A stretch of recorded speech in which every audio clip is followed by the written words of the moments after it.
नदीमुल हक साहब ने जो बोला था ना, किसी के बाप का हिंदुस्तान थोड़ी है, बिल्कुल मैं कहना चाहता हूं, जिन्होंने इस देश के लिए खून बहाया उनके बाप का हिंदुस्तान है, उस गरीब मुस्लिम कारीगर के बाप का हिंदुस्तान है। पर जो ये कहते हैं कि आगरे का लाल किला किसके बाप ने बनवाया, आगरे का किला किसके बाप ने बनवाया, दिल्ली का किला किसके बाप ने बनवाया, हैदराबाद का चार मीनार किसके बाप ने बनवाया, उसके बाप का यह हिंदुस्तान नहीं है।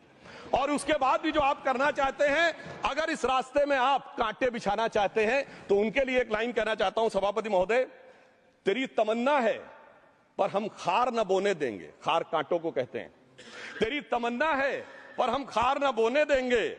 तुझे हम राह की दीवार न होने देंगे,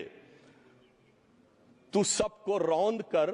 आगे जो निकलना चाहे, हम तेरी इतनी भी रफ्तार न होने देंगे। और इसीलिए हमारी सरकार ने इस विषय के ऊपर एक सही और सटीक प्रयोग करने का प्रयास किया है। मैं दूसरी बात यह भी बताना चाहता हूं, हमारे डीएमके के तिरुचि शिवाजी ने अनायास अकारण यह बात बोली थी कि उस समय जब जिन्ना का उल्लेख करते हुए उन्होंने कहा कि पार्टीशन के समय, तो मैं उनके सुलभ संज्ञान के लिए बता देता हूं, 1946 की कॉन्स्टिट्यूएंट असेंबली में मद्रास प्रेसिडेंसी में 30 आउट ऑफ 30 सीट जो थी वो मुस्लिम लीग ने जीती थी विद 95% ऑफ वोट्स, और एक भी मुस्लिम वहां के बाद बाहर नहीं गया। इसलिए मैं ईमानदारी से कहना चाहता हूं, फैक्ट को समझिए। और जो मद्रास प्रेसिडेंसी के मुस्लिम लीग के अध्यक्ष थे